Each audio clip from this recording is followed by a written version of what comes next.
Rick Horrow joins Rocket Manooch with Jimmy B on ESPN 620. All right, real quick before we get to Rick, of course, we've been talking about McNeese and Clemson. It's down to 10 points. McNeese 57-47 with 2:59 remaining in the second half, and that one would be a huge bust in a lot of brackets. Rick Horrow, the sports professor, who joins us. Where are you at today, big fella? Well, I decided that I wasn't going to go to any of the games. Got back from New Zealand, heading to the Valspar golf tournament. But I decided to watch these games on TV because you never know what's going to happen here. Like the Clemson game, although can we say that it's only 11 points? It was like 22. Yeah, can we say yes, that? We can. We've been watching this one front and center. And we're at one of your places. We're at Twin Peaks Camelback. You've been here a few times with us. As you can imagine, the place is packed, and I'm sure every sports bar. When it comes to the madness around the country, these 2 days, Thursday and Friday, you got to put them up there pretty close to the Super Bowl when it comes to the revenue that these restaurants and bars make, don't you think? Because it's just so long, so many games.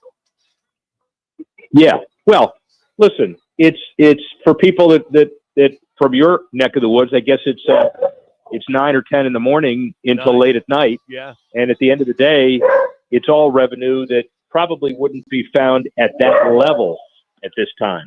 And when you think about the 1.3 to 1.4 billion dollars that the NCAA is generating from this tournament / their world of college basketball, men's and women's and football, it's more important than ever right now because of the House settlement that's coming up. They've got to figure out who's going to pay and how they're going to pay. So the money is now more important than it ever has before. I saw that ESPN paid the NCAA $47 million in the fiscal 2024. That jumps to close to $100 million for 2025. You throw in CBS Turner deal, which was negotiated a long time ago. This money is just coming in like crazy. In these deals, Rick, can they do addendums within the agreement to say, hey, we want more money. We want to add more games, because there's been so many rumors that this could go to 70-something games in the near future? Everybody wants to renegotiate in any circumstance, and contracts leverage are the ones that have the current circumstance that kind of holds the present system. But at the end of the day, there are always addendums and there's always renegotiation. And when you think about it, just because you have a 10-year contract, that doesn't mean you can't assess where you are after like year 6 and say, let's add 10 more years so it becomes a 17-year contract. And, you're going to see that with the college football playoff, because most people are thinking they're going to go to 14 or 16, and then they have to amend the existing agreement. But, the die's been cast after the 4 teams, so you're going to have a lot more now in the future. Rick Horrow is our guest on the Right Toyota guest line. All right, Rick, there was a couple of pennies shelled out today for the Boston Celtics in the NBA. $6 billion to buy. Rock and I had a conversation. We remember when Steve Ballmer spent $2 billion to buy the LA Clippers, and then $4 billion came here, Matt Ishbia, buying the Phoenix Suns. Does it ever end? I mean, so the next team, if somebody was going to sell the New York Knicks, would they be worth $8 billion? I mean, does it just continue to escalate like that? Well, let's not just talk about basketball. I've been talking to some people all day when I saw the 6-1. What it means now is that every NFL owner is going to assume that because their sport generates maybe 60% more revenue than the NBA, the starting point for them ought to be 10 billion, 11 billion. So this is a good day for all of sports. And it is funny because the catalyst, the answer is it's going to always keep going up. And the catalyst is, here's the scenario. Donald Sterling, a punk, acts like a jackass.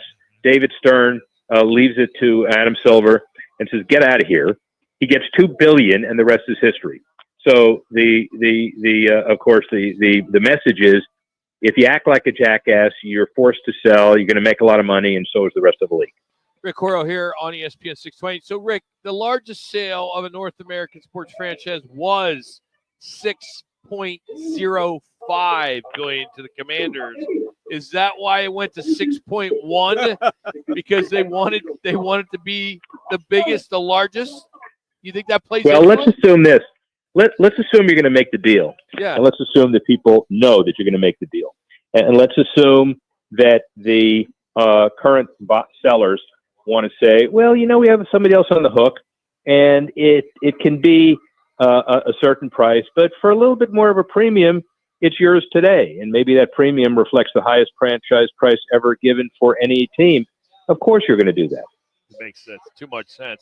Yeah, I saw a note. I know you're big into golf and the TGL franchise there at Jupiter Links GC, where you're out there at Jupiter. Chris Paul's now bought into that with Tiger and Trout and Harry Kane and the soccer player.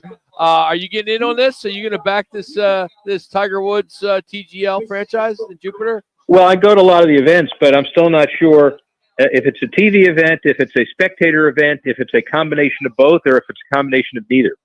So, the jury is still out on the long term. Is it something that's great every week around that time slot every year? Or is it maybe a once a month kind of more of a gimmicky kind of thing? And until people can be confident about that, we're not sure about what the real price is going to be. So we'll have to see. I'm excited. I've got a simulator being put into my new house. I'm going to hit the ball into the screen. Of course you do. That's fine.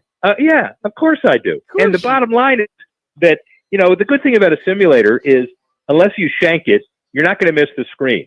And as long as you hit the screen, everybody's fine. And here's the deal, and Jimmy, you need to know this about Rick. We played within the last 6 months or whatever, and his gimmies are like 8 feet.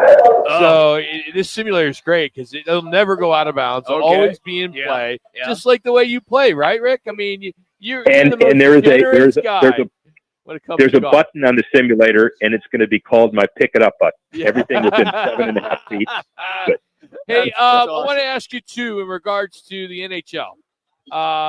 The new CBA negotiations begin on April 1st. Do you see any challenges? Because it seems like 3 minutes. Right now, hockey's 3 minutes. in a pretty good place right now, especially after the Four Nations face-off. Four Nations major franchises like Utah. Sorry, Phoenix. Franchises like Utah looking good. Thanks. There's always an opportunity to do more.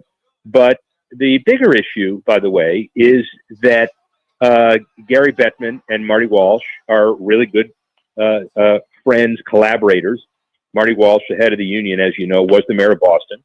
He was a secretary of labor, and he wants to make deals.